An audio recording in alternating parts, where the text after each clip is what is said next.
Yes, चलिए जी शुरू करते हैं क्लास। और financial statement of companies schedule 3 का टॉपिक हम कर रहे थे। क्वेश्चन नंबर 5 पे आ जाइए। Question number 5। जिसके पास बुक नहीं है मैं एक बार ग्रुप में बुक भेज देता हूँ।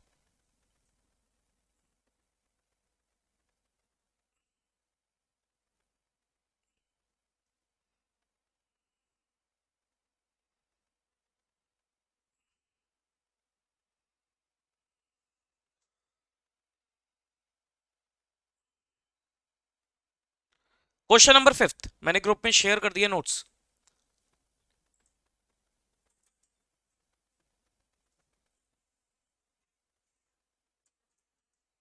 क्वेश्चन नंबर 5, देखो जी क्वेश्चन नंबर 5 क्या कहता है, पढ़ो।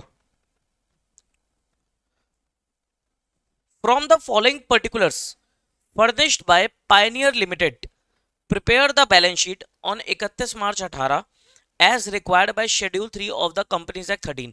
आपको क्या बनानी है, बैलेंस शीट ही बनानी है सिर्फ। आपको क्वेश्चन में सिर्फ बैलेंस शीट मांगी है। And give notes at the foot of the balance sheet as may be found necessary, और नोट्स टू अकाउंट्स बनाने हैं। ठीक है जी, बैलेंस शीट और नोट्स टू अकाउंट्स आपको बनाने हैं। तो ये आपके पास इंफॉर्मेशन है और आपको balance sheet notes to accounts बनाने हैं। पढ़ते हैं इंफॉर्मेशन को, आपको बताना है कि कौन सी आइटम किस हेड में आएगी। Equity share capital, sir equity share capital कहां आएगा, ये शेयर कैपिटल में आएगा। ठीक है। कॉल सी एरियस कहां आएगा, सर ये शेयर कैपिटल में से लेस हो जाता है। जो हम शेयर कैपिटल दिखाते हैं उसमें से लेस होता है। कॉल सी एरियस कहां आता है, सर शेयर कैपिटल में ही आएगा, लेस करके आपको दिखाना है उसे।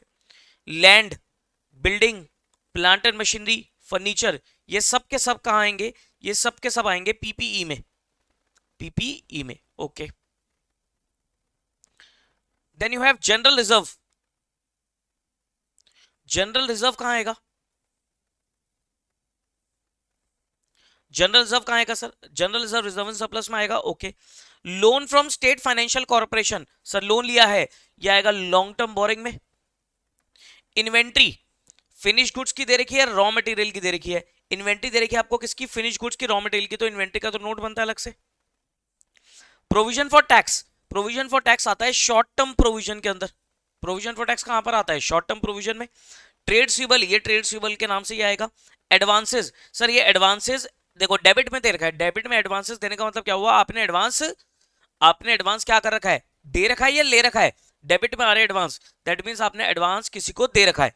आपने एडवांस दे रखा है, ये 42,700 है, ठीक है। एडवांस आपने दे रखा है। अब सर लॉन्ग टर्म भी ले सकते हो, शॉर्ट टर्म भी ले सकते हो, मैं इसे लॉन्ग टर्म ले रहा हूं। Dividend payable, sir dividend payable कहां आता है, डिविडेंड पेबल आपका अदर करंट लाइबिलिटी में आता है। डिविडेंड पेबल कहां आता है आपका, अदर करंट लाइबिलिटी में। पीएनएल अकाउंट, ये आपका रिजर्व एंड सरप्लस में जाएगा। Cash balance, cash and cash equivalent में जाएगा। कैश एट बैंक, ये भी कैश एंड कैश इक्विवेलेंट में जाएगा। Loans unsecured, long term borrowing में जाएगा। Trade payable for goods and expenses, ये ट्रेड पेबल के नाम से ही जाएगा। ठीक है। अब ये सब तो सर नॉर्मल इंफॉर्मेशन थी, ज्यादा कुछ नहीं है इसमें।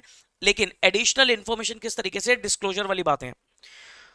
पहला पॉइंट कहता है 2000 shares have been issued for consideration other than cash. वो कह रहे हैं जो शेयर कैपिटल आ रही है ना 10 लाख की, इसमें से 2000 शेयर, 10 लाख डिवाइडेड बाय 100 करते हो तो नंबर ऑफ शेयर कितने आ जाएंगे, 10,000। वो कह रहे हैं इस 10,000 शेयर में से 2000 शेयर जो हैं वो कंसिडरेशन अदर देन कैश है। इसमें शेड्यूल 3 क्या कहता है, शेड्यूल 3 कहता है कि अगर कोई कंसिडरेशन अदर देन कैश में शेयर हो या कोई बोनस शेयर हो तो आपको उसे सेपरेटली डिस्क्लोज करना है। क्या बताया मैंने, अगर कोई कंसिडरेशन अदर देन कैश वाले शेयर हो या कोई बोनस शेयर हो तो आप उसे सेपरेटली डिस्क्लोज करोगे, तो इसे सेपरेटली आपको डिस्क्लोज करना पड़ेगा। एक तो ये पॉइंट हो गया। Then trade receivable 52,000 are due for more than 6 month, इसको भी अलग डिस्क्लोजर करना पड़ेगा। जो ट्रेड रिसीवेबल है उसमें आपको बताना पड़ेगा मोर देन 6 मंथ वाले कितने हैं और लेस देन 6 मंथ वाले कितने हैं। Cost of the asset, asset की cost, building plant and machinery और फर्नीचर। देखो जी cost of the asset, building plant and machinery और फर्नीचर। देखो लैंड तो नॉन डेप्रिशिएबल है, लैंड पर तो डेप्रिशिएट होता ही नहीं है, ठीक है। लेकिन बिल्डिंग प्लांट एंड मशीनरी और फर्नीचर ये जो दे रखा है ये आपको डब्ल्यूडीवी दे रखी है, ये आपको क्या दे रखी है, डब्ल्यूडीवी दे रखी है।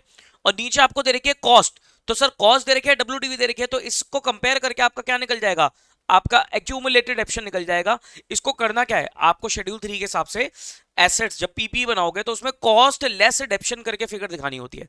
आपको कॉस्ट अलग बताना होता है, डेप्शन कितना है वो अलग बताना होता है, और डब्ल्यूडीवी आएगी फिगर तो, ओके।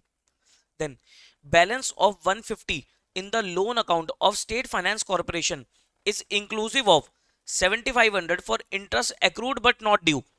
वो कह रहे हैं जो लोन अकाउंट आ रहा है ना, ये जो लोन अकाउंट आ रहा है 150 का, इसमें से 7500 का तो इंटरेस्ट आउटस्टैंडिंग है। इसमें 7500 का क्या है, इंटरेस्ट आउटस्टैंडिंग है। तो इंटरेस्ट आउटस्टैंडिंग कहां पर जाएगा, अदर करंट लायबिलिटी में जाएगा, और बाकी जो अमाउंट बचेगा वो हमारा लोन में जाएगा। दैट मींस 142,500 तो लोन में जाएगा, और जो 7500 का इंटरेस्ट आउटस्टैंडिंग है, interest accrued but not due है, ये आपका किस में जाएगा, ये अदर करंट लायबिलिटी में जाएगा। ठीक है। और loan is secured by hypothecation of plant and machinery. तो ये सिक्योरिटी के बारे में दे रखा है, तो ये पॉइंट इज इंपॉर्टेंट कि the loan is secured by hypothecation of plant and machinery. ठीक है। तो यानी कि आपको इसे डिस्क्लोज करना पड़ेगा, आपको सिक्योर्ड लोन दिखाना पड़ेगा, और उसमें यह भी बताना पड़ेगा कि इस लोन के अगेंस्ट क्या सिक्योरिटी दे रखी है। ठीक है।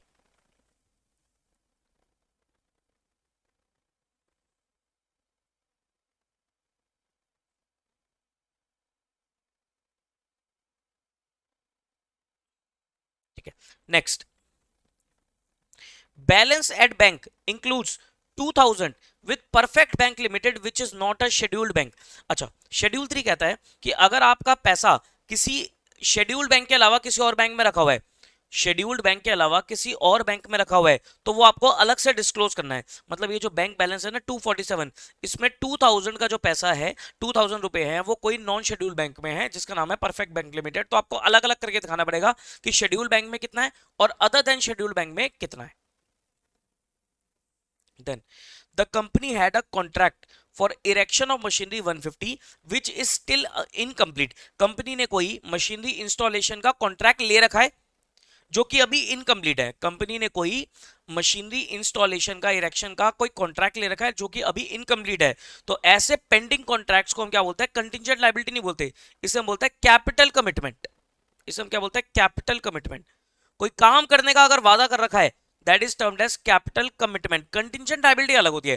कंटिंजेंट लायबिलिटी क्या होती है कि सर ऐसी सिचुएशन जहां पर फ्यूचर में आपके ऊपर लायबिलिटी आ सकती है, that is contingent liability. But capital commitment क्या होता है कि आपने किसी को प्रॉमिस कर रखा है, कंपनी ने किसी को प्रॉमिस कर रखा है कि मैं आपको कोई कुछ काम करके दूंगी, तो ये कैपिटल कमिटमेंट हो गया। और कैपिटल कमिटमेंट को कंटिंजेंट लायबिलिटी की तरीके से ही आपको नोट्स टू अकाउंट्स में डिस्क्लोज करना पड़ता है। ठीक है। तो ये डिस्क्लोजर्स वाला क्वेश्चन है। ऐसे क्वेश्चन एग्जाम में 10 मार्क्स तक के आ सकते हैं। ये इस टाइप के क्वेश्चन आपके एग्जाम में 10-10 नंबर में आते हैं। ठीक है। चलो इसको सॉल्व करते हैं क्वेश्चन को। क्वेश्चन आसान है पर थोड़ा डिस्क्लोजर्स को ध्यान में रखना पड़ेगा। बाकी डिस्क्लोजर्स एज सच आप याद नहीं कर सकते, क्वेश्चन की प्रैक्टिस करते रहोगे तो आपके माइंड में बैठ जाएंगे कि क्या क्या चीजें डिस्क्लोज होती है। जितनी बुक में मैंने क्वेश्चन दे रखे हैं उसके अलावा आपको कुछ और करने की रिक्वायरमेंट नहीं है, इतना बहुत है।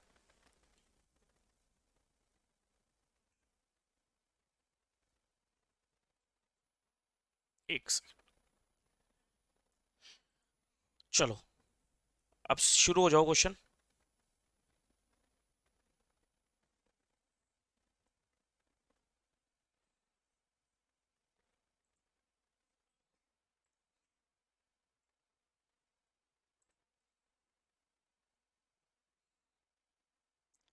क्वेश्चन नंबर 5, बैलेंस शीट बनानी है। सबसे पहले क्या आता है सर, कंपनी का नाम। कंपनी का नाम क्या है सर, कंपनी का नाम है Pioneer limited. Company name is Pioneer limited. ठीक है। और आपको बैलेंस शीट बनानी है कौन सी डेट की, 31/3/18 की। 31/3/18 की। ठीक है। तो लिखो Pioneer limited,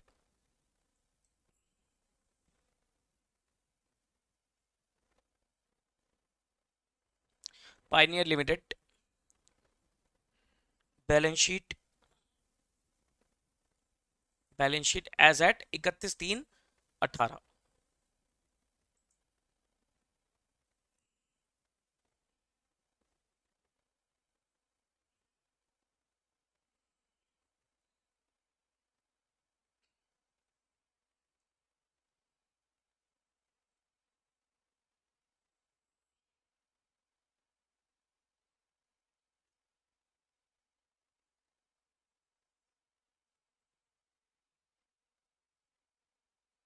particulars, note amount,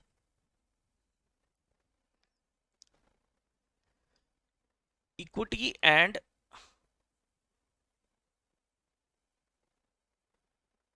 liabilities में पहला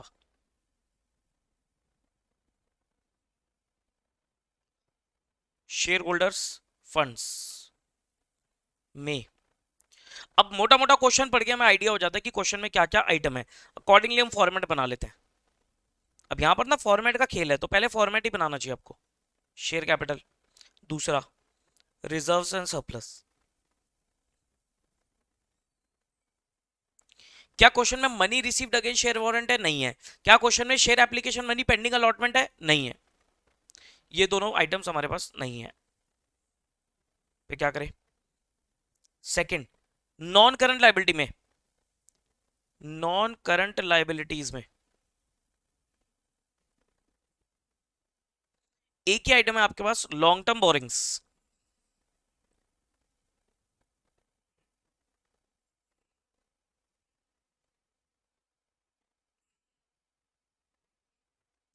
ठीक है, उसके बाद करंट लाइबिलिटीज में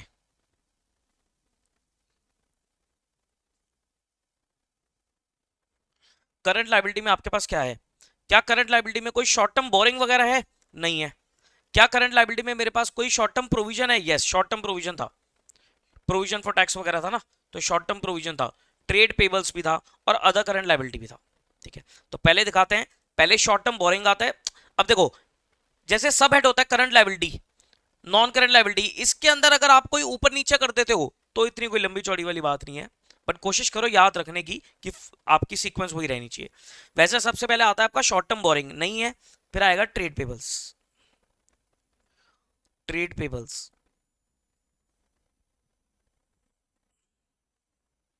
उसके बाद आता है other current liabilities, other current liabilities.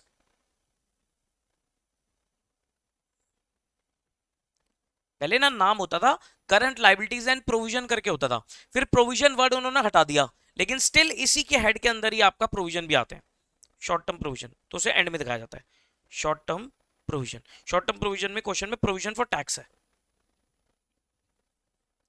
Short term provision. ठीक है, तो लाइबिलिटी साइड पे तो इतनी आइटम्स है। अगली आ गई एसेट, एसेट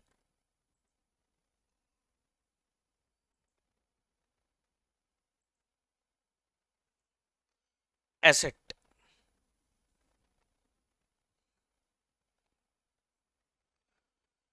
में पहला नॉन करंट एसेट, इसमें property plant and equipment, PPE,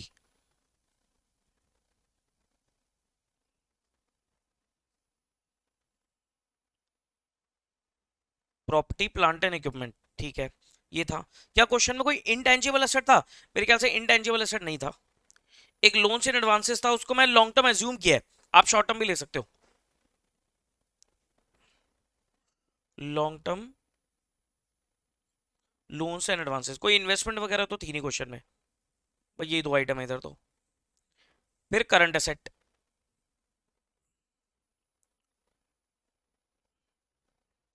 current asset, current asset में आपके पास इन्वेंट्रीज,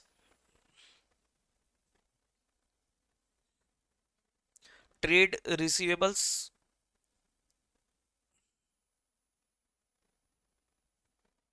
और आपके पास है cash and cash equivalents, cash and cash equivalents. जिसका भी डिस्क्लोजर हो उसका नोट्स बनाने पड़ेंगे आपको, जिसमें कोई पॉइंट नहीं है कहीं भी तो वहां नोट बनाने की रिक्वायरमेंट नहीं है। ये फॉर्मेट आपका, बस एक एक करके आइटम उठाओ और उसको ढूंढना चालू कर दो, एक एक करके आइटम उठाओ और उसको फिल करना चालू करो। सबसे पहले शेयर कैपिटल की बात करते हैं, तो note number one, note number one, notes to accounts,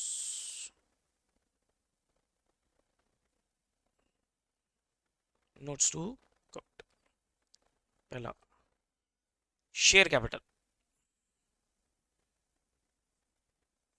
always ध्यान रहे, सबसे पहले आपको ऑथराइज दिखानी है, लेकिन ऑथराइज अगर क्वेश्चन में नहीं भी होगी तब भी आपको लिखकर डैश कर देना है।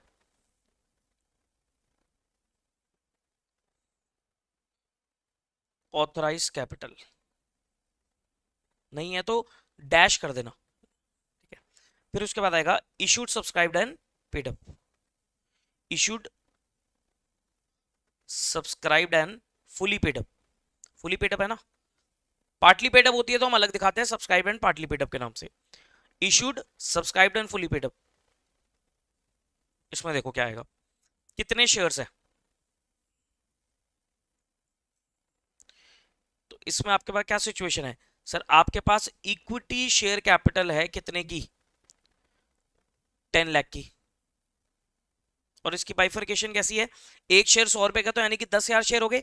और साथ में ये वाला डिस्क्लोजर वाला पॉइंट लगेगा कि भाई 2000 shares were issued for consideration other than cash, ये डिस्क्लोज होगा।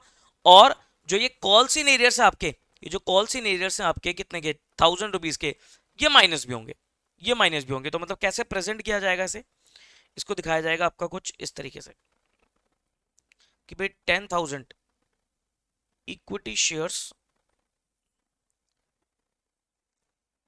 ऑफ ₹100 ईच, जो भी अमाउंट था 10 लाख। इसमें लिख देना out of which 2000 shares, out of which 2000 shares have been issued for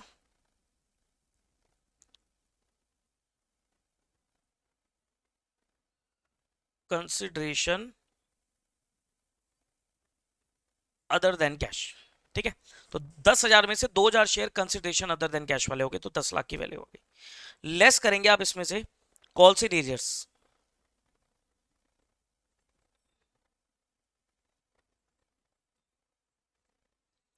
जो कि 1000 के कॉल से एरियर्स आपने लेस करे तो कितनी वैल्यू आ गई, 10 लाख माइनस 1000,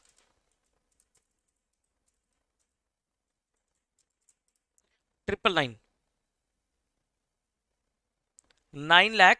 9,99,000 की कैपिटल, 999, ठीक है। Next, reserve and surplus, note number 2, reserves and surplus. ढूंढो रिजर्व एंड सरप्लस में कौन कौन सी आइटम आएगी, दो आइटम थी मेरे ख्याल से, एक जनरल रिजर्व था और एक पीएनएल था। तो एक तो ये आ जाएगा जनरल रिजर्व 210 का,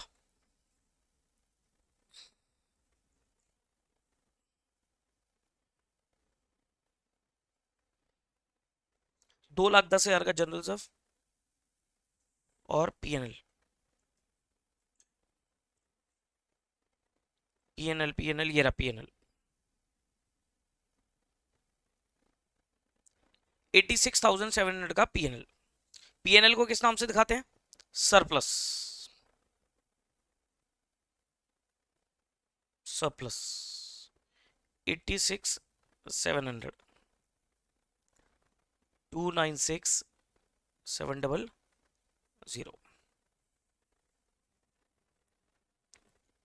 296,700, ठीक है। लॉन्ग टर्म बोरिंग, इसमें लोन्स वगैरह डिबेंचर वगैरह ये आ जाते हैं, तो नोट नंबर 3,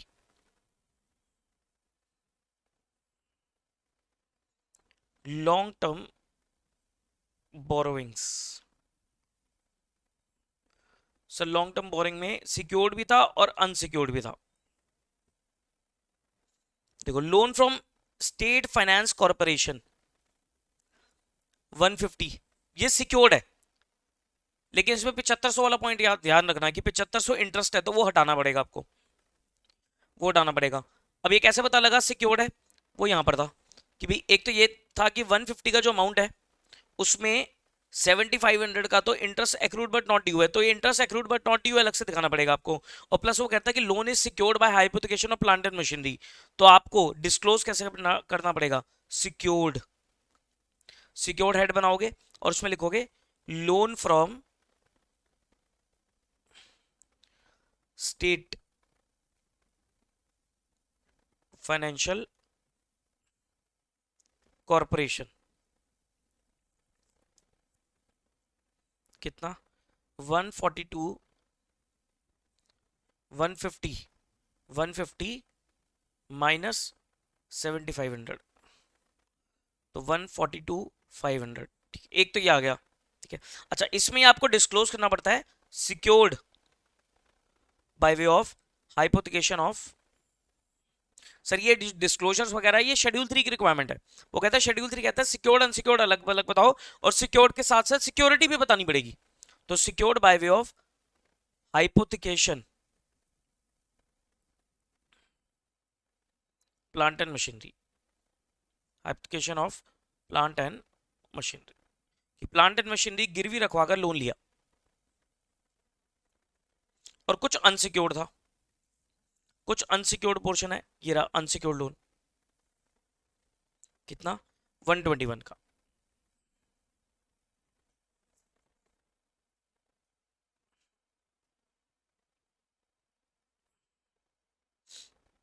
अनसिक्योर्ड 121,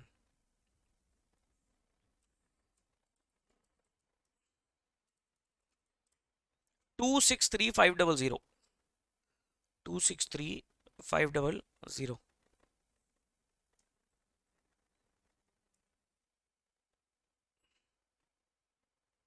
ठीक है, ट्रेड पेबल्स, ट्रेड पेबल्स में क्या कोई डिस्क्लोजर्स वगैरह के पॉइंट है?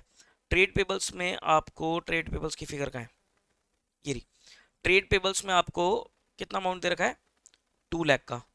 क्या कोई डिस्क्लोजर का पॉइंट है?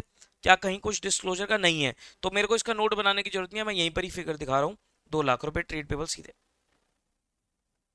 इसमें डिस्क्लोजर हो सकता है क्रेडिटर्स और बीपी वाला, और क्रेडिटर्स में एमएसएमई और नॉन एमएसएमई वाला भी हो सकता है, कि कितना अमाउंट एमएसएमई वाला है कितना नॉन एमएसएमई वाला है, वो अलग अलग करने के लिए भी बोल सकता है वो आपको।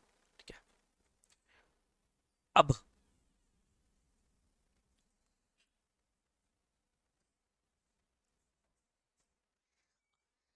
Other current liabilities, other current liabilities में क्या क्या आएगा? अदर करंट लाइबिलिटी में एक तो डिविडेंड पेबल आएगा 60,000 का, लिखो। Note number 4, other current liabilities.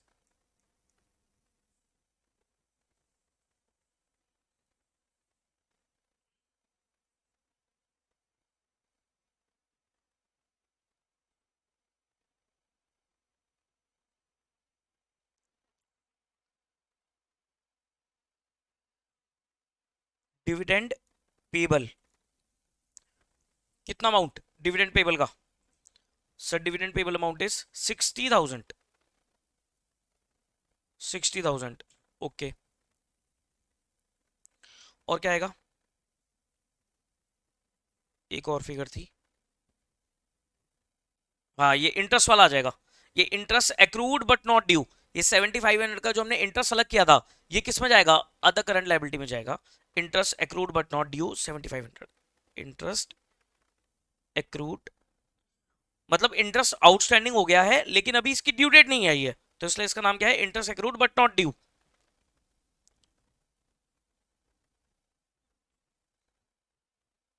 7500, 67,500, other current liability 67,500। आपकी प्रैक्टिकल लाइफ में बहुत काम आएगा चैप्टर, जब आप ऑडिट्स पे जाओगे, जब आप कंपनीज का काम देखोगे, ऑडिट पे जाओगे, तो बैलेंस शीट्स होंगी आपके सामने, फाइनेंशियल स्टेटमेंट्स होंगे, तो या तो शेड्यूल 3 डिवीजन 1 वाली होगी, नॉन एएस बेस वाली कंपनीज, और या फिर डिवीजन 2 इंड एस वाली होगी। ठीक है, ज्यादातर अभी तक क्या है डिवीजन 1 वाली है, एएस वाली कंपनी अभी आपको मिलेंगी, क्योंकि इंड एस वाली कंपनी अभी बड़ी बड़ी कंपनीज पे अप्लाई हुए हैं end S.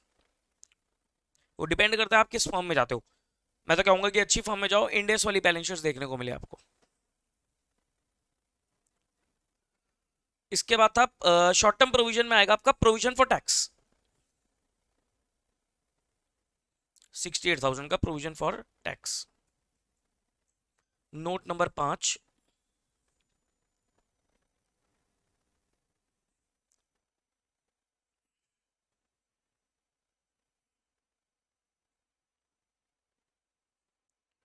Short term provision में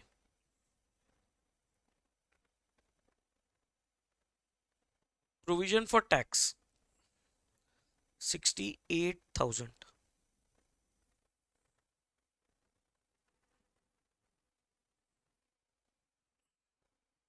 ठीक है जी, जोड़ दो।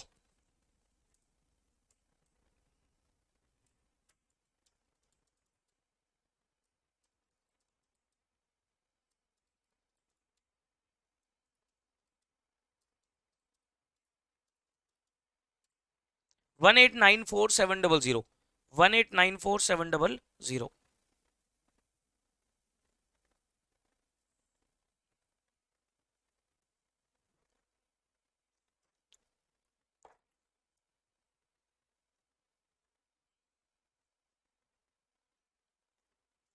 PPE, note number 6, PPE. अब पीपीई में सर कॉस्ट भी है और डेप्शन भी है, तो अलग अलग करके दिखाना पड़ेगा। नोट नंबर 6 बनेगा आपका पीपीई का, प्रॉपर्टी प्लांट एंड इक्विपमेंट।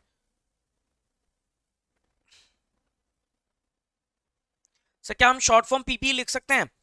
लिख सकते हो। इस चैप्टर में मैं बोलूंगा ना लिखना। शेड्यूल 3 का ही अगर कोई क्वेश्चन है तो उसमें मत लिखना। लेकिन आगे अगर कोई चैप्टर आता है, अमेलगमेशन, बायबैक, इंटरनल कंसोलिडेशन, जहां भी आपको बैलेंस शीट बनानी पड़े, वहां पर आप चाहो तो लिख सकते हो। इस चैप्टर में मत लिखना, क्योंकि ये चैप्टर आपका प्रेजेंटेशन डिस्क्लोजर वाला ही चैप्टर है। Property plant and equipment, PPE. इसमें आपके पास क्या क्या है? एक तो लैंड थी सर, लैंड तो एज इट इज जाएगी क्योंकि लैंड पे डेप्शन लगता नहीं है, तो लैंड की value as it is. Land ये रहा, कितने का लैंड? 2 लाख का। अगली एसेट बिल्डिंग। बिल्डिंग कितनी आ रही है? 350 आ रही है। बट बिल्डिंग की कॉस्ट कितनी है? सर एक कॉस्ट दे रखी है ना आपको सारी। बिल्डिंग की कॉस्ट कितनी है? बिल्डिंग की कॉस्ट इज 4 लाख। 350 की आ रही है, तो यानी कि 50,000 का इस पे क्या लग गया? डेप्शन लग गया। तो अब कैसे दिखाना है आपको? बिल्डिंग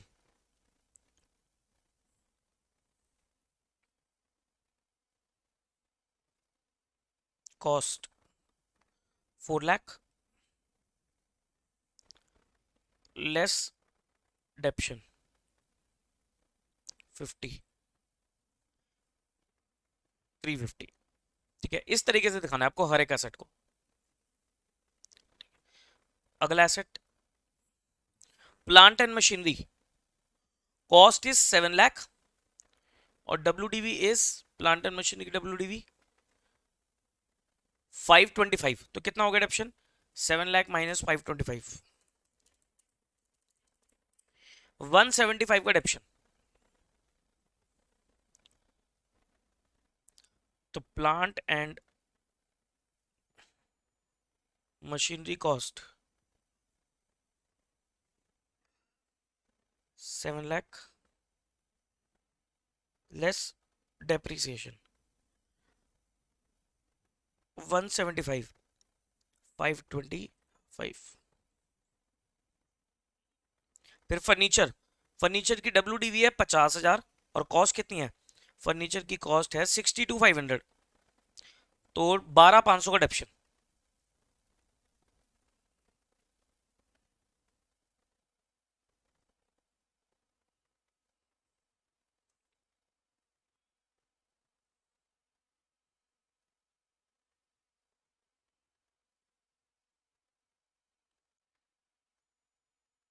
फिफ्टी करो टोटल, पीपी का टोटल कर लो। 2 lakh plus 350 plus 525 plus 50, 1125, 1125।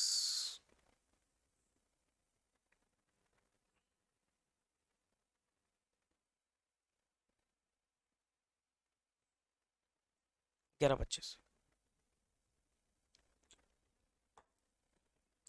Long term loans and advances, इसमें एक ही फिगर थी एडवांसेस वाली, ये रही एडवांसेस वाली। ये फिगर दिखा देते हैं 42,700 पे, 42,700। इन्वेंट्री, इन्वेंट्री में बाइफर्केशन कर देना क्योंकि वो दो अलग अलग थी। इन्वेंट्री ये रही, इन्वेंट्री में कोई पॉइंट नहीं है। इन्वेंट्री अलग अलग करके दिखानी है आपको, फिनिश गुड्स अलग और रॉ मटेरियल अलग। Note number 7,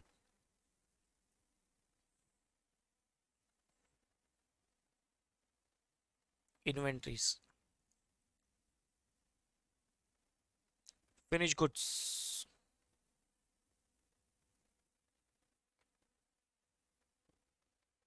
raw materials, finish goods is 2 lakh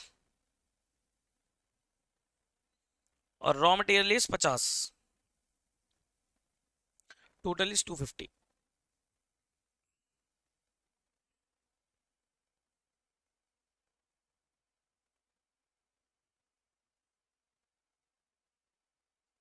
to fifty.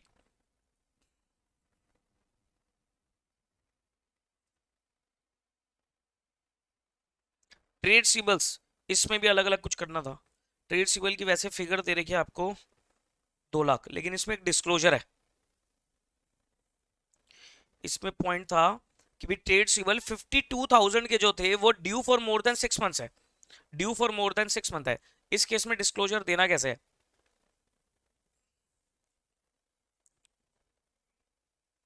Note number 8,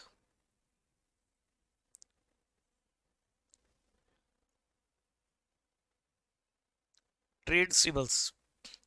अब आप लिखोगे ड्यू फॉर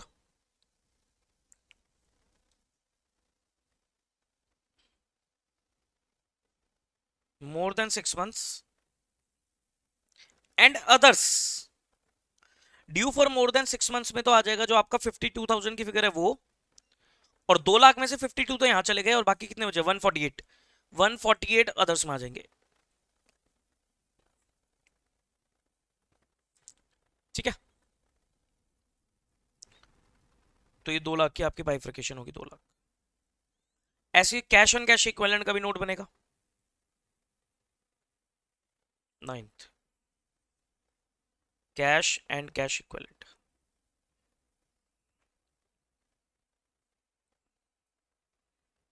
इसमें कुछ था आपका जो बैंक बैलेंस है, ये टोटल कितना है? 247, जिसमें से जिसमें से वो कह रहा था कि 2,000 रुपए का जो बैलेंस है, भाई 2,000 रुपए का जो बैलेंस है परफेक्ट बैंक में है, जो कि एक क्या है, नॉन शेड्यूल्ड बैंक है। ठीक है, तो ये अलग अलग करके दिखाना आपको। बैंक बैलेंस, इसको अलग अलग करके दिखाओगे with scheduled bank. Sir scheduled bank कौन था? जिनकी गारंटी देता है आरबीआई। जैसे ये जितने भी बैंक है जिसमें आप पैसा जमा करा देते हो, तो इन सब की बैंक गारंटी दे देता है, तो आरबीआई गारंटी देता है कि आपका पैसा डूबेगा नहीं। अगर कोई ऐसा बैंक बनाया किसी ने जिसमें आरबीआई की कोई गारंटी नहीं है, वैसे इंडिया में कोई ऐसा बैंक नहीं है जिसकी आरबीआई गारंटी नहीं लेता, लेकिन स्टिल अगर मान लो कोई ऐसा बैंक है जिसकी आरबीआई गारंटी नहीं ले रहा, तो वो क्या कहलाता है? कि नॉन शेड्यूल्ड बैंक कहलाता है। ठीक है, तो कहता है शेड्यूल्ड बैंक में कितना है। सो शेड्यूल्ड बैंक में, क्योंकि यूजर को पता होना चाहिए कि भाई कितना पैसा बैंक जो कंपनी का है वो ऐसे बैंकों में जो इस पर आरबीआई गारंटी नहीं दे रहा, वो रिस्की पैसा हो गया ना फिर। तो 247, 247 में 2,000 नॉन शेड्यूल में, तो यानी कि 245 शेड्यूल में आ गया। और विद नॉन शेड्यूल्ड बैंक, अगर इसका नाम है तो नाम भी बताओ। यस, नाम है परफेक्ट बैंक लिमिटेड। नाम तो परफेक्ट है, काम में परफेक्ट होंगे इसके। 2000, 247। ठीक है, और cash in hand, cash in hand था, कैश बैलेंस 30,000।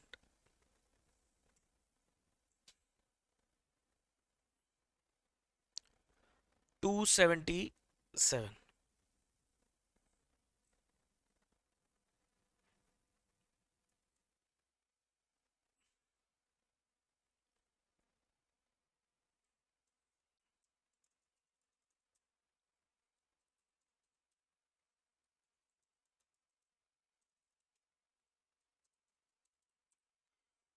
1894700 होगी बैलेंस शीट मैच, 1894700। ठीक है, अब इसमें कोई पॉइंट तो नहीं रह गया, बैलेंस शीट में कोई पॉइंट नहीं रह गया, नीचे कैपिटल कमिटमेंट रह गया, इसको दिखा देंगे। ये जो कैपिटल कमिटमेंट वाला पॉइंट है इसे डिस्क्लोज करना पड़ेगा। तो एक नोट बनेगा अलग से, note number 10।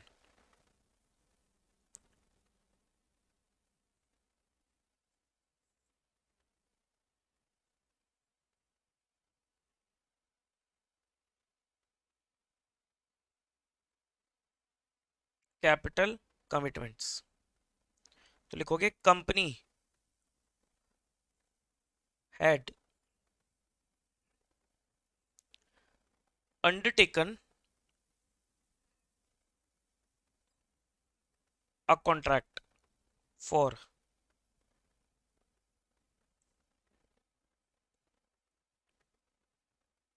erection of machinery for rupees 150 which is still pending, which is still pending. तो ये क्या कहलाएगा, इसको हम बोलते हैं कैपिटल कमिटमेंट। ठीक है, ये क्वेश्चन था आपका क्वेश्चन नंबर 5। आई होप ये क्वेश्चन आपको हो गया होगा क्लियर। बताओ, क्लियर है ये क्वेश्चन?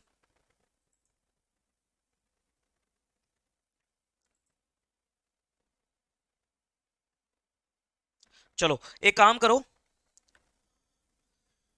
इसको एक बार गो थ्रू करो, इस क्वेश्चन को लगाओ 2-3 मिनट और एक बार इसको गो थ्रू कर लो।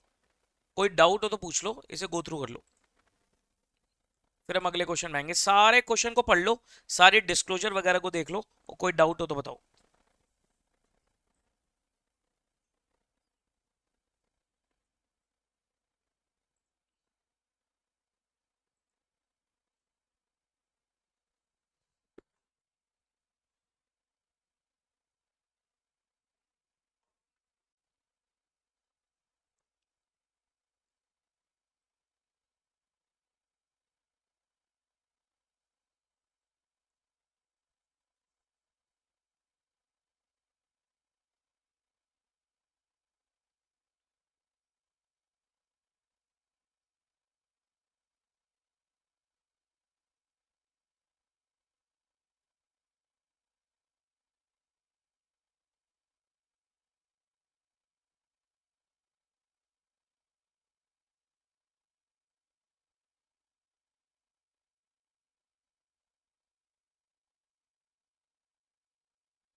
चलो भाई,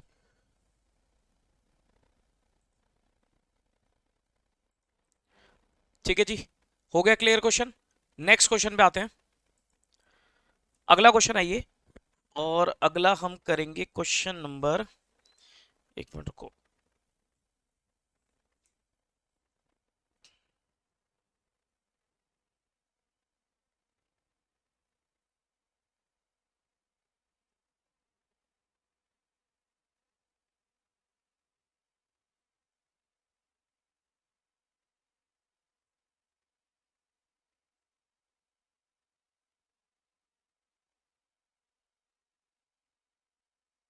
7th कर सकते हैं, क्वेश्चन नंबर 7th कर सकते हैं।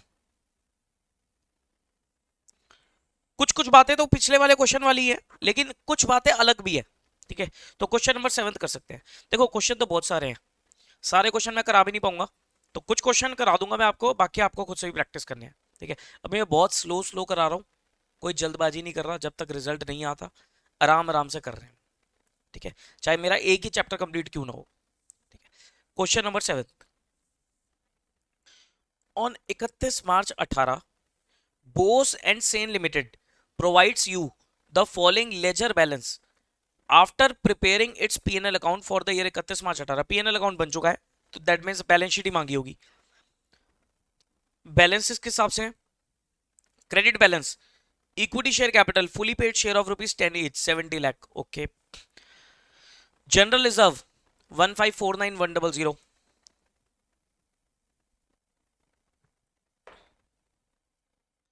Loan from state finance corporation 1050, secured by hypothecation of plant and machinery, repayable within 1 year 2 lakh, okay. ये एक पॉइंट आ गया अच्छे वाला, देखते हैं किसको याद है। वो कह रहा है लोन है 10,50,000 रुपए का, सिक्योर्ड लोन है, प्लांट एंड मशीनरी हाइपोथेकेट करा रखी है, ये वाला पिछले क्वेश्चन वाला पॉइंट है। वो कह रहा है इसमें से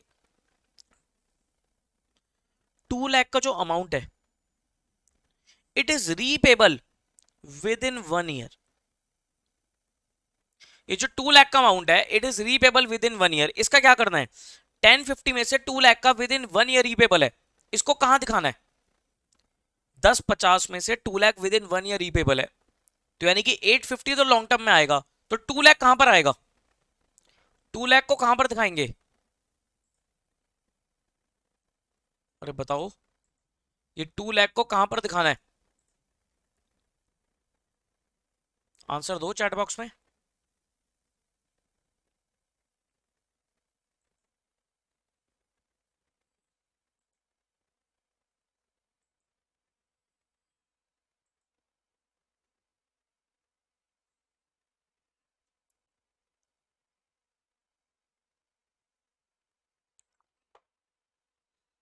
टू लाख को short term borrowing, secured loan गलत है, शॉर्ट टर्म बोरिंग में दिखाएंगे। किस नाम से दिखाते हैं? शॉर्ट टर्म बोरिंग में किस नाम से दिखाते हैं? शॉर्ट टर्म बोरिंग में फिर सिक्योर्ड अनसिक्योर्ड करने की जरूरत नहीं है। शॉर्ट टर्म बोरिंग में से किस नाम से दिखाते हैं? Sir current liability. Current liability तो बेटा आपका मेजर हेड हो गया ना, उसके अंदर किस सब हेड के अंदर आएगा? शॉर्ट टर्म बोरिंग में आएगा, बिल्कुल ठीक मानना। उसमें दिखाते हैं किस नाम से? Current maturities of long term debt, याद रखना है नाम, current maturities of long term debt के नाम से दिखाते हैं, current maturities of long term debt के नाम से दिखाएंगे, ठीक है जी, okay. Then you have loans unsecured long term, ठीक है, हो जाएगा। Sundry creditor for 6 goods and expense 14 lakh, payable within 6 month, payable within 6 month, क्या इससे फर्क पड़ता है मुझे कुछ? भाई सन्डी क्रेडिटर्स हैं 14 लाख के, पेबल विद इन 6 मंथ, क्या इससे मुझे कुछ फर्क पड़ता है? अच्छा, कोई फर्क नहीं पड़ता। क्रेडिटर्स तो sir with in 12 months he payable होते हैं, तो इससे मुझे कोई फर्क नहीं पड़ता। पीएनएल अकाउंट सरप्लस में जाएगा, provision for tax short term provision में जाएगा। डेबिट बैलेंस में कॉल सी नीडेड है, ये कैपिटल में से लेस हो जाएगा। लैंड पीपीई में जाएगा, बिल्डिंग पीपीई में जाएगा, प्लांट एंड मशीनरी पीपीई में जाएगा, फर्नीचर फिक्चर पीपीई में जाएगा, inventory finish goods raw material inventory में जाएगा, ट्रेड रिसीवेबल हो गया, और एडवांस इसने क्लियरली बोला है शॉर्ट टर्म नेचर का है, शॉर्ट टर्म नेचर का है। अब कैश इन हैंड हो गया आपका, बैंक बैलेंस हो गया, प्रीलिमिनरी एक्सपेंस हो गया, ये प्रीलिमिनरी एक्सपेंस को कहाँ दिखाते हैं? वैसे कहीं ना कहीं पॉइंट दे रखा होगा, वो दे रखा है देखो, entire amount of preliminary expense to be written off by adjusting from opening balance of general reserve वगैरह। जो भी प्रीलिमिनरी एक्सपेंस है वो जनरल रिजर्व से एडजस्ट करना है आपको, तो कर देंगे। Patents and trademarks intangible assets, okay. Additional information किस तरीके से है? 420 fully paid equity share were allotted as consideration for land and building, consideration other than cash है। बिल्डिंग की कॉस्ट है इतनी, प्लांट एंड मशीनरी की कॉस्ट है इतनी, फर्नीचर की कॉस्ट है इतनी, ये कॉस्ट दे रखे और ऊपर आपको डब्ल्यूडीवी दे रखे, तो इससे आपका डेप्शन निकल आएगा। ट्रेड रिसीवेबल 380 के due for more than 6 month है, तो मोर देन 6 मंथ वाले और अदर्स वाले। Amount of balance with bank include 18,000 with a bank which is not a scheduled bank and deposit of 5 lakh are for a period of 9 months। लो जी, bank में balance 1729 है, वो कह रहा है 1729 की बाइफर्केशन क्या है, इसमें 18,000 रुपए का जो अमाउंट है वो तो नॉन शेड्यूल्ड बैंक में है। इसमें जो 18,000 का अमाउंट है वो किस में आपका? नॉन शेड्यूल्ड बैंक में। एक तो ये पॉइंट हो गया आपका। और एक 5 लाख की डिपॉजिट है वो 9 मंथ्स वाली है, ठीक है। तो ये भी आपको बैंक बैलेंस में अंदर ही करंट एसेट्स में ही दिखानी है डिपॉजिट के नाम से। अच्छा, अनसिक्योर्ड लोन 2 लाख का तो फ्रॉम बैंक है और 1 लाख फ्रॉम रिलेटेड पार्टीज है। अलग अलग करके दिखाओगे अनसिक्योर्ड में लोन फ्रॉम बैंक और related parties. You are not required to give previous year figures, वो तो है भी नहीं हमारे पास। You are required to prepare balance sheet of the company on 31/3/21 as per schedule 3 of the companies act 13। 31/3/21 और I think ऊपर 31/3/18 लिखा था, तो ये ठीक कर लो, ये 31/3/21 होगा फिर, ठीक है। 31/3/21 की हमें बैलेंस शीट बनानी है। चलो बनाना शुरू करो। यहाँ भी 31/3/18 दे रखा है, 21 होगा। या तो नीचे 18 कर लो या यहाँ 21 कर लो, बात एक ही है।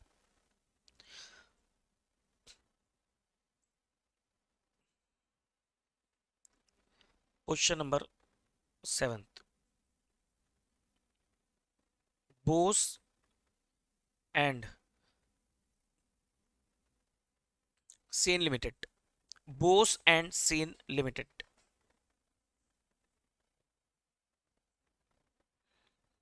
Balance sheet as on 31/3/21।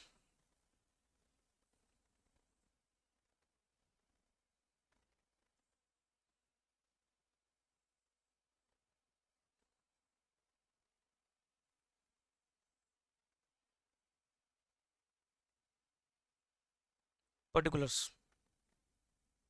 Note amount,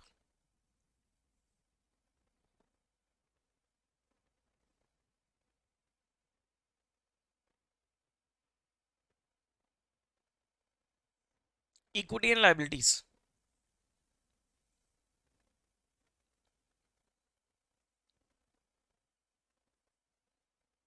share holders funds में शेयर कैपिटल, तो ये है हमारे पास। दूसरा we have reserve and surplus,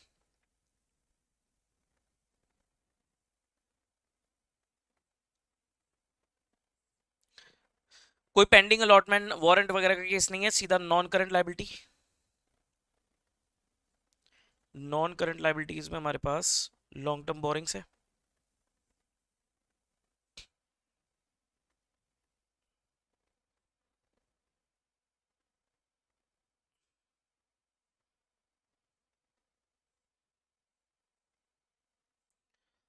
then we have current liabilities,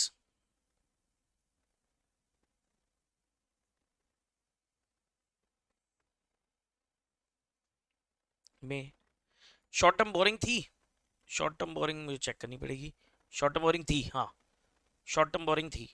current maturities of long term date, short term borrowings है। ट्रेड पेबल्स, क्या OCL other current liability का कोई पॉइंट है?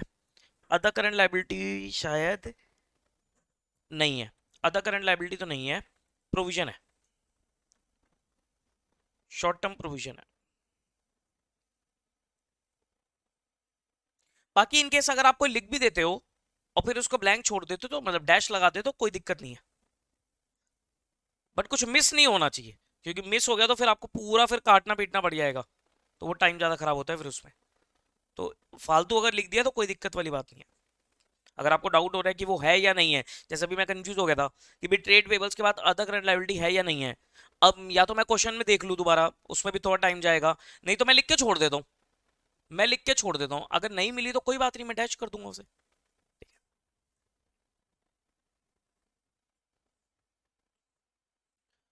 Then you have assets.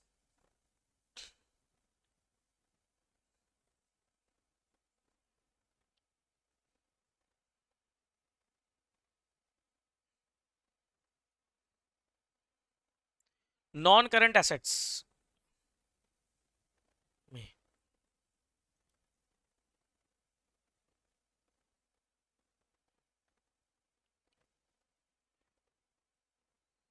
Property plant and equipment, PPE. Intangible भी थे question में, intangible assets.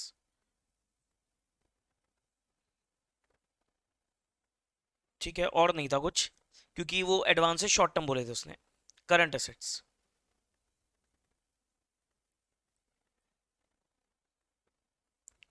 में inventories, trade receivables,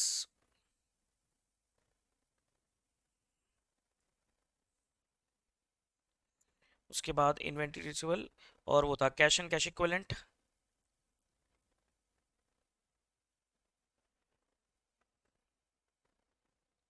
short term loans and advances.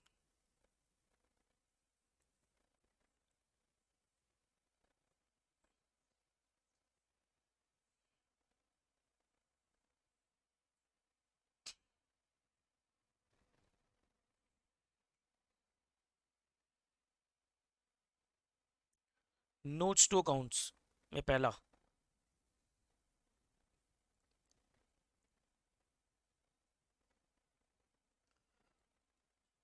Share capital. देखो जी, शेयर कैपिटल में क्या है, equity share capital, fully paid share of 10 each.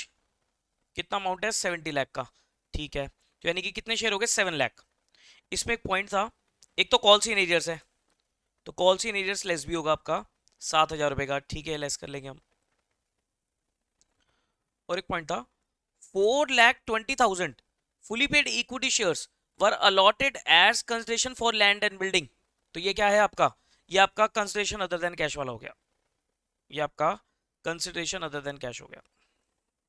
ठीक है, तो यू विल राइट 7 लाख, पहले तो ऑथराइज लिख दो, ऑथराइज कैपिटल नील, मतलब नील नहीं, गिवन नहीं है। Then issued, subscribed and fully paid up. इसकी बाइफर्केशन है, 70 लाख थी ना, तो 7 lakh, 7 lakh equity shares of ₹10 each, 70 lakh. ठीक है, लिखना पड़ेगा out of which 4,20,000 shares have been issued for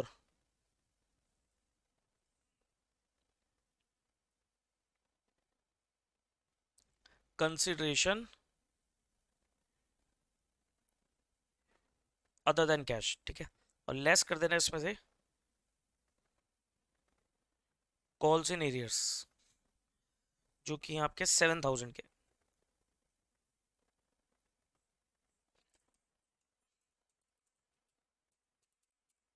6993,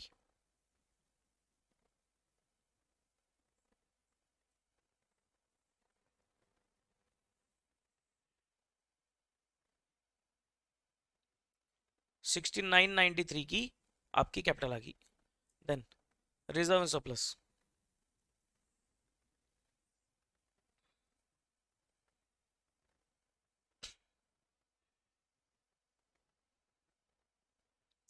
reserves and surplus में क्या क्या आएगा,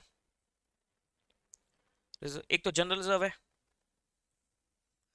1549100, इसमें से वो एक पॉइंट कह रहा था जनरल रिजर्व से, पॉइंट क्या कह रहा था, हाँ प्रीलिमिनरी एक्सपेंस जो है वो आपको पूरे के पूरे राइट ऑफ करने हैं फ्रॉम जनरल रिजर्व। तो प्रीलिमिनरी एक्सपेंस कितने हैं सब, प्रीलिमिनरी एक्सपेंस है आपके 93,100 के। ठीक है, तो पहले तो यही वाला काम कर लो, जनरल रिजर्व में से प्रीलिमिनरी एक्सपेंस, जनरल रिजर्व 1549100, 1549100, इसमें लेस कर देना प्रीलिमिनरी एक्सपेंस।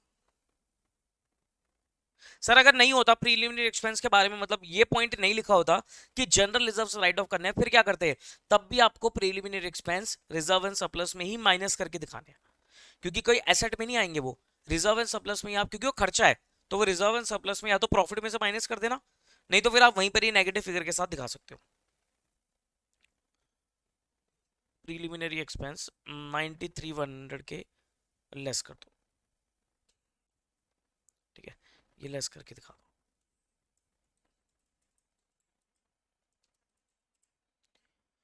14,56,000 का जनरल रिजर्व बचा है, और कोई reserve, PNL account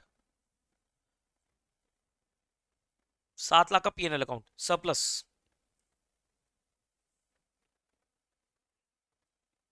surplus 7 lakh, 21,56, 21,56,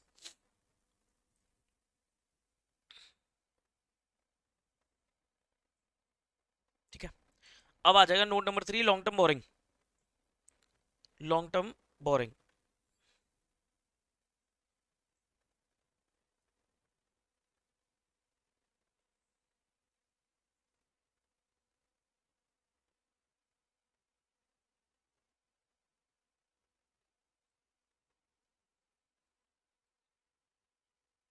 long term borings का क्या शेड्यूल है, देखो, loan from state finance corporation 1050 secured by hypothecation of plant and machinery, पहले इसका काम करते हैं, ठीक है। तो सिक्योर्ड लोन में दिखाओगे आप, repayable with in 1 year 2 lakh, अच्छा 2 लाख विद इन 1 ईयर है तो 2 लाख हटा देना, 850 आएगा इधर सिर्फ।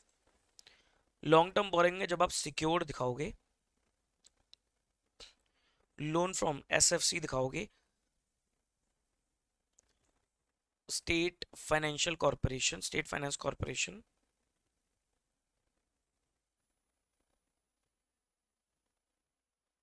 $850 दिखाओगे आप यहां पर, कितना दिखाओगे 850, बस इसका लिखना पड़ेगा secured, secured by way of hypothecation of plant and machinery, ठीक है। ये दिखा दिया एक तो सिक्योर्ड में आपने। अब अनसिक्योर्ड पे आ जाओ, अनसिक्योर्ड लोन कितने हैं 847, इसके बारे में कुछ था इंफॉर्मेशन, 847 के लोन में था, कहता अनसिक्योर्ड लोन 2 लाख का तो फ्रॉम बैंक है और 1 लाख का फ्रॉम रिलेटेड पार्टीज है, ओके। तो यू विल राइट अनसिक्योर्ड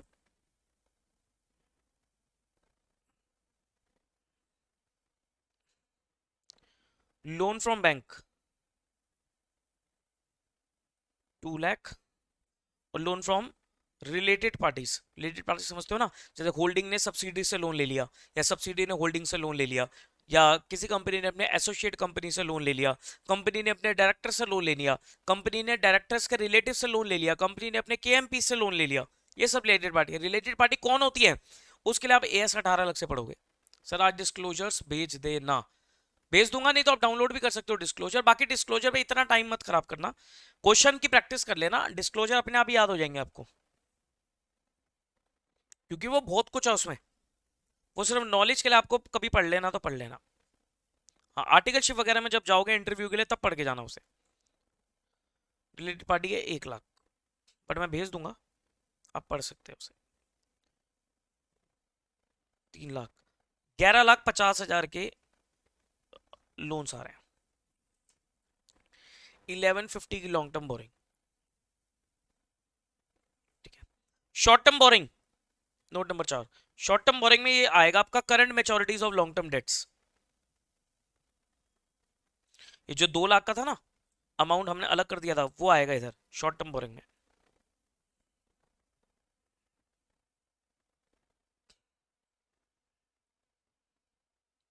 लेकिन इसका नाम ध्यान रखना, आइटम का नाम रहता है current maturities of long term date, यही लिखना है नाम, करंट, ताकि ये पता लग जाए कि ये जो शॉर्ट टर्म बोरिंग है ये एक्चुअली में शॉर्ट टर्म बोरिंग नहीं थी, ये लॉन्ग टर्म बोरिंग का वो हिस्सा है जो करंटली मैच्योर होने वाला है, विद इन 12 मंथ्स मैच्योर होने वाला है, इसलिए इसका नाम है current maturities of long term date, मतलब लॉन्ग टर्म डेट का वो हिस्सा जो करंटली मैच्योर होने वाला है, विद इन 12 मंथ्स मैच्योर होने वाला है। Current maturities of long term date 2 lakh, ठीक है, इसमें तो यही आएगा।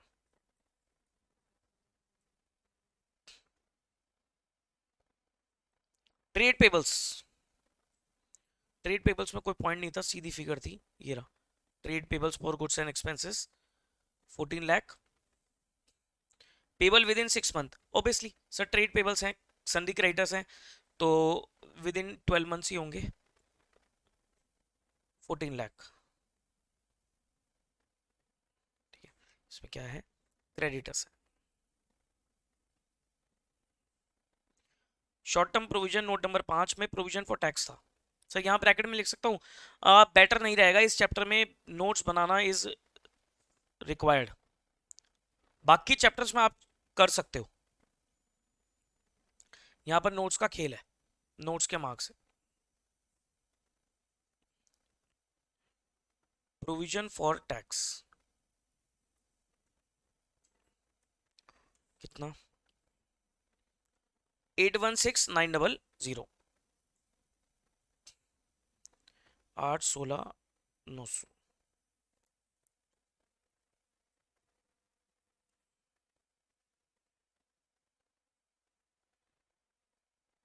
टोटल बस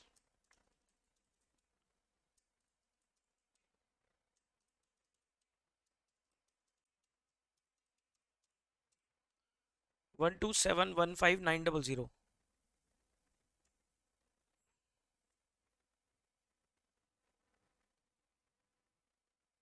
मैच ही नहीं हो रहा पर ये,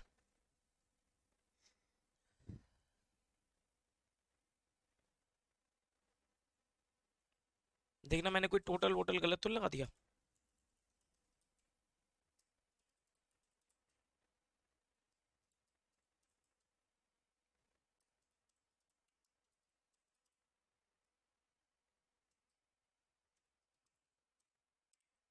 one two seven one five nine double zero 12715,900, ठीक है, ये आ रहा है मेरा, अगर मेरी मैच कर दी है, मतलब दोनों साइड अगर मैच करती है, बैलेंस शीट टैली हो रही है, तो हो सकता है बुक वाला आंसर गलत हो सकता है बुक वाला आंसर भी गलत हो।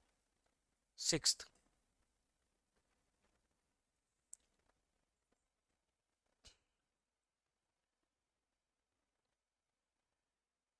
Property plant and equipment,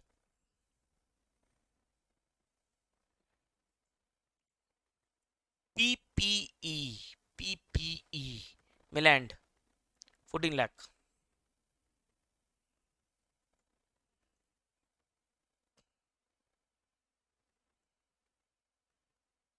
land तो डेप्ट होता ही नहीं है। बिल्डिंग 20-50 दे रखा है और नीचे कॉस्ट दे रखी होगी आपको, यस, कॉस्ट इज 28 लाख, तो कितना डेप्शन हो गया, 750 का डेप्शन हो गया। Building at cost 28 lakh less depreciation 750, 20-50,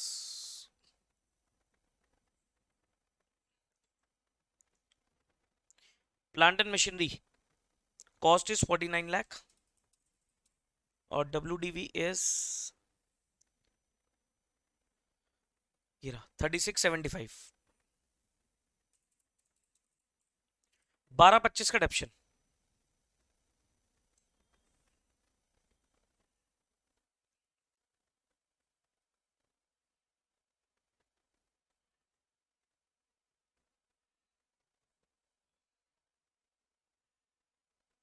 less depreciation 12-25,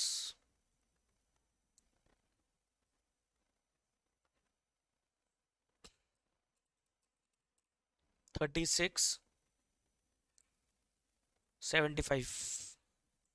next is furniture and fixtures 350 WDV और cost is 437,500, 437,500 minus 350,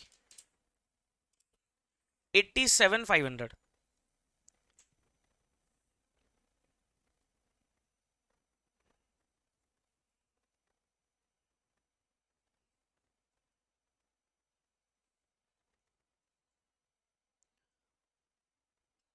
four three seven five double zero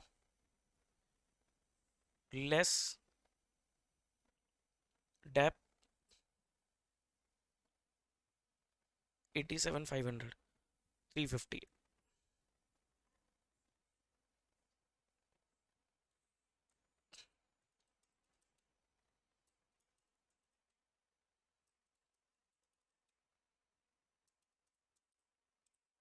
7475, 7475 के एसेट।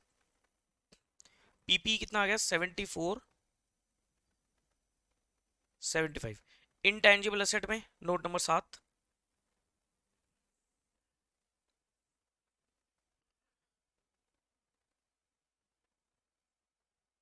इनटैंजिबल एसेट्स, इसमें आपके पास patents and trademarks 4 lakh,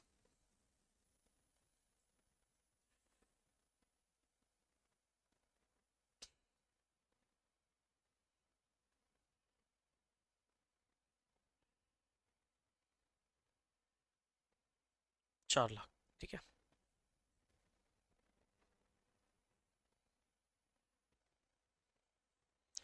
inventory, inventory का भी वो मेरे ख्याल से अलग अलग करके बताता। Inventory note number 8,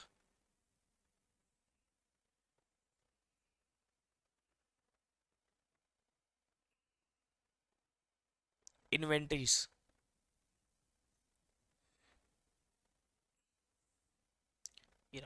inventory finish goods 14 lakh और raw material 350।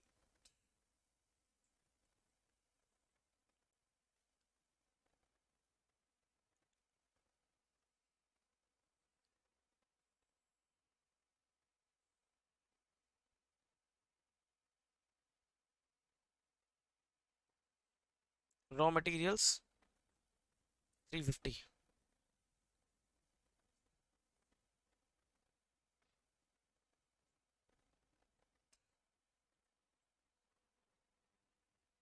Seventeen 50। Trade receivables इसमें भी अलग अलग करना था। ट्रेड रिसीबल्स 14 लाख है, इसमें क्या पॉइंट था? ये रहा ट्रेड रिसीबल जो 380 है for due for more than 6 months है, तो ट्रेड रिसीबल में अलग कर दो। नोट नंबर 9,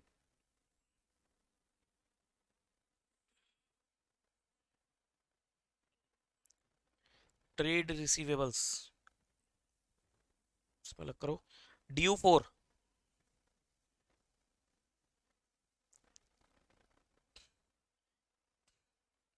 मोर देन 6 मंथ्स और अदर्स मोर देन 6 मंथ्स वाले 380, बाकी अदर्स 14 लाख में से 380 हटा दो,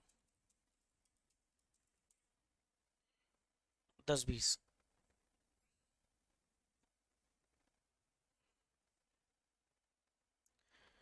सर ये अदर्स का मतलब क्या हुआ? मोर देन 6 मंथ वाले तो 380 है, लेकिन ये अदर्स क्या है? अदर्स क्या होंगे फिर? अगर मोर देन 6 मंथ है 380, तो अदर्स क्या होंगे? Up to 6 month. मतलब ऐसे डेटर है जो विद इन 6 मंथ पैसा दे देंगे, ऐसे डेटर जो विद इन 6 मंथ पैसा दे देंगे, मतलब विद इन 6 मंथ के हैं, रीसेंट डेटर्स हैं 10-20 के, और जो 6 महीने से भी पुराने हैं वो 380 अलग अलग करना पड़ता है। 14 लाख के debtors। उसके बाद कैश एंड कैश इक्विवेलेंट का भी नोट बनाना पड़ेगा।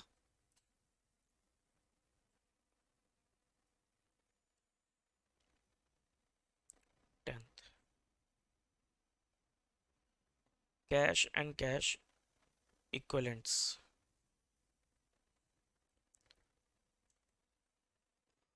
इसमें कैश 210 तो कैश इन हैंड है,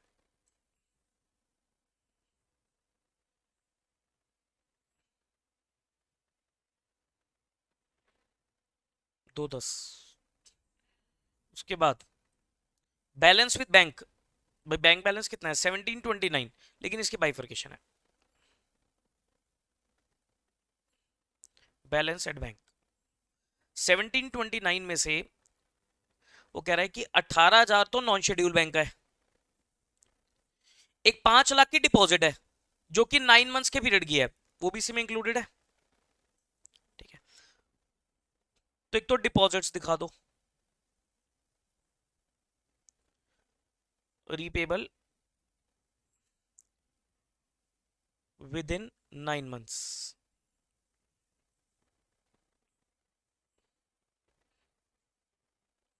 रीपेबल की बजाय वर्ड लिखो रियलाइजेबल, क्योंकि एसेट है ना, तो रियलाइजेबल विद इन 9 मंथ्स, जो कि अमाउंट था 5 लाख। ठीक है, 1729 में से 5 लाख तो ये चला गया, बचा कितना 1429, सॉरी 1229, 1229 में से वो कह रहा है कि 18,000 नॉन शेड्यूल बैंक का है, और नॉन शेड्यूल बैंक का कोई नाम नहीं दे रखा, तो विद शेड्यूल्ड बैंक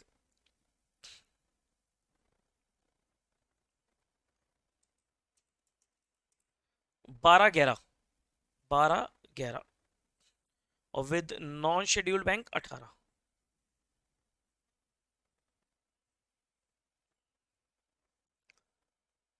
ठीक है, 18।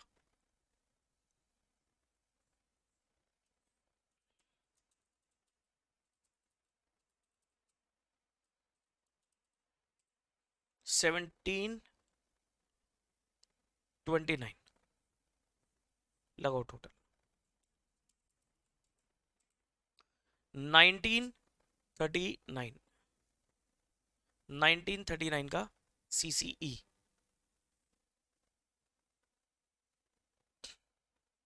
Short term loans and advances, short term loans and advances ये रहा 298,900, 298,900। ठीक है, अब देख लो कुछ रह तो नहीं गया क्वेश्चन में, नहीं सर सारा ग्रीन ग्रीन ग्रीन हो गया। देखो बैलेंस शीट मैच हो रही है, अगर हो रही है तो बुक वाला आंसर में कुछ एरर होगा फिर, नहीं तो फिर हमारी फिगर में कहीं एरर है।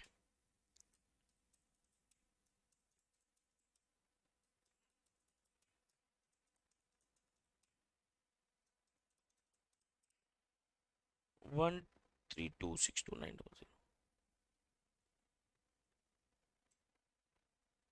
इसका मतलब हमने लाइबिलिटी साइड पे गलती करी है कहीं,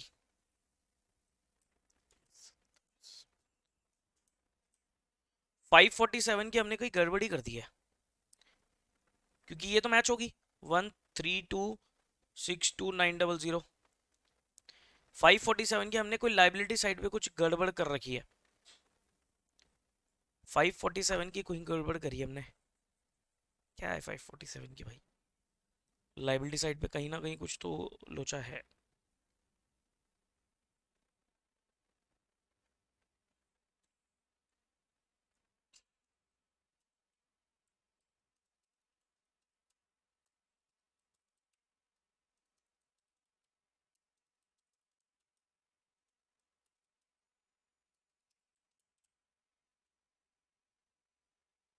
फाइव फोर्टी सेवन, ये तो लोन वोन वाली फिगर लग रही है मुझे, लोन में ही तो गड़बड़ी नहीं कर दी, unsecured long term 847, long term loan मैंने कितने लिखे हैं?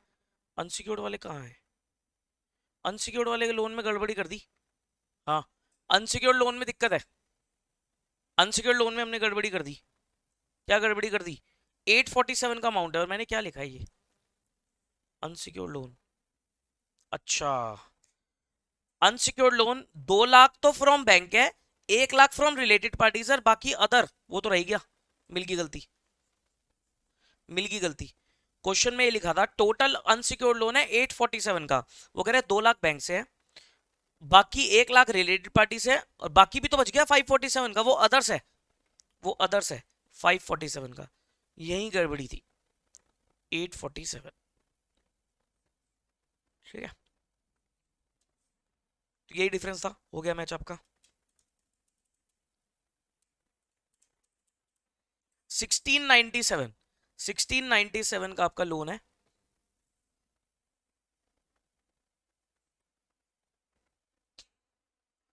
सिक्सटीन नाइनटी सेवन, ठीक है, तो मैच हो गया आपका।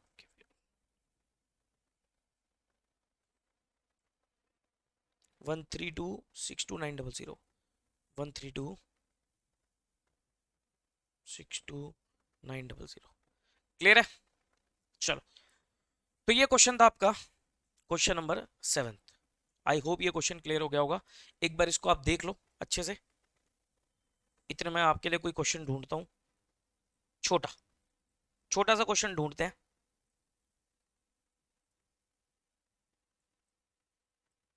तो बाकी हम नेक्स्ट क्लास में करेंगे। कोई छोटा सा प्यारा सा, ये लो जी, छोटा प्यारा सा क्वेश्चन मिल गया, क्वेश्चन नंबर 7। प्रैक्टिकल क्वेश्चन से ऊपर वाले में आपको क्वेश्चन नंबर 7 मिलेगा। इसमें आपको हेड्स बताने हैं। इसमें आपको क्या बताने हैं? हेड्स बताने हैं। State under which head these account will be classified in the balance sheet as per schedule 3 of the companies act. पहला, share application money received in excess of issued capital. भाई एप्लीकेशन मनी क्या आ गई sir आपके पास? फालतू आ गई। Application money क्या आ गई? फालतू आ गई, इन एक्सेस ऑफ इशूड कैपिटल। तो ये क्या है? ये share application money due for refund है, पेंडिंग अलॉटमेंट नहीं है, क्योंकि वो कह रहे हैं कि आपने शेयर तो इशू कर दिए, उसके अलावा फालतू आ गई। ओवर सब्सक्रिप्शन का केस है। किसका केस है? ओवर सब्सक्रिप्शन का केस है। ओवर सब्सक्रिप्शन में जब आपके पास फालतू एक्सेस पैसा आ जाता है तो ये वो है। इसको हम कहां दिखाते हैं? इसको हम दिखाते हैं अदर करंट लायबिलिटी में। कहां दिखाते हैं सर? अदर करंट लायबिलिटीज में। ठीक है, then share option outstanding account. ध्यान रखना, शेयर ऑप्शन आउटस्टैंडिंग अकाउंट कहां दिखाता है? ESOPs outstanding account. ये हमारा रिजर्व्स एंड सरप्लस में जाता है। ठीक है, unpaid matured debenture and interest accrued on then. ध्यान से, unpaid mature debenture and interest accrued on then. Debenture mature हो गए, डिवेंचर मैच्योर हो गए लेकिन आपने पेमेंट नहीं करी है। अब ये मत बोलना सर डिवेंचर है तो लॉन्ग टर्म बोरिंग में दिखाओ, नहीं, ये वो डिवेंचर की बात कर रहा है जो मैच्योर हो गए। अच्छा, मैच्योर हो गए ना डिवेंचर, तो यानी कि टाइम पीरियड तो खत्म उसका। जैसे टाइम पीरियड खत्म हुआ तो फिर वो लॉन्ग टर्म कहां रहे? वो तो करंट बन गए, वो तो करंट बन गया, अब आपको पे करने हैं। अब ये बोरिंग का नेचर भी नहीं रहा, तो शॉर्ट टर्म बोरिंग में भी नहीं आएगा। क्यों? क्योंकि सर ये डिवेंचर मैच्योर हो गए, तो यानी कि ड्यू डेट आ गई, डिवेंचर मैच्योर हो गए, कंपनी ने पेमेंट नहीं करी है इसकी, तो ये कंपनी के लिए कहां जाएगा? और इसका इंटरेस्ट भी आउटस्टैंडिंग है, तो ये कहां जाएगा? ये पूरी की पूरी अदर करंट लायबिलिटी में जाएगा। अगर आपके विद इन 12 मंथ्स मैच्योर होने होते तो शॉर्ट टर्म बोरिंग बनती, लेकिन ये मैच्योर हो गए, नाम क्या है? Unpaid mature debenture. ठीक है, अच्छा, uncalled liability on share and other partly paid investment. कुछ आपने शेयर या इन्वेस्टमेंट वगैरह खरीदी है, उस पर लायबिलिटी अभी अनकॉल्ड है, यानी कि कुछ अमाउंट कंपनी ने कॉल आपसे नहीं किया, आपने शेयर खरीदे हुए हैं, आपने डिबेंचर खरीदे हुए हैं, आपने कहीं इन्वेस्टमेंट खरीदी हुई है, और उस पर कुछ अमाउंट अभी आपको पे करना है, अभी आपने पे नहीं किया क्योंकि कंपनी ने मांगा नहीं है। मतलब जब भी कंपनी मांगेगी तब आपको पे करना होगा, अभी कंपनी ने नहीं मांगा तो इसलिए हमने पे नहीं किया। तो ये क्या है? ये आपकी एक कंटिंजेंट लायबिलिटी है। क्यों? क्योंकि सर जैसे ही कंपनी मांगेगी हमें पे करना होगा, तो यानी कि लायबिलिटी आ सकती है, डिपेंड करता है कि कंपनी मांगती है या नहीं मांगती है। इसे हम क्या बोलेंगे? Contingent liability. Unpaid calls, calls in arrears. Calls in arrears कहां आते हैं? ये सर शेयर कैपिटल में आपको लेस करके दिखाने होते हैं। ठीक है, इंटेंजिबल एसेट्स अंडर डेवलपमेंट, इसका तो अलग से हेड बनता है under non current assets, non current assets में आप अलग से दिखाते हो उसे इंटेंजिबल एसेट्स अंडर डेवलपमेंट के नाम से। Money received against share warrants, ये कहां जाता है, ये शेयर होल्डर फंड्स में जाता है। तीसरी आइटम शेयर कैपिटल, फिर रिजर्व सरप्लस, और तीसरी item is money received against share warrant, तो शेयर होल्डर्स फंड्स। ठीक है, ऐसा भी क्वेश्चन आ सकता है एग्जाम में। ठीक है, 4-5 नंबर में, नहीं तो एमसीक्यू फॉर्म में भी आ सकता है। ठीक है जी, चलो फिर आज के लिए मैं इतना ही करा रहा हूं, आज के लिए इतना ही रख रहे हैं। बाकी हम करेंगे नेक्स्ट क्लास में और क्वेश्चन की प्रैक्टिस करेंगे। बाकी क्वेश्चन मैंने आपको दे रखे हैं, अब आप एक आध क्वेश्चन खुद से भी आप करना चाहो तो आप कर सकते हो। ठीक है जी, चलिए नेक्स्ट क्लास में मिलेंगे और कंटिन्यू करेंगे। Bye bye.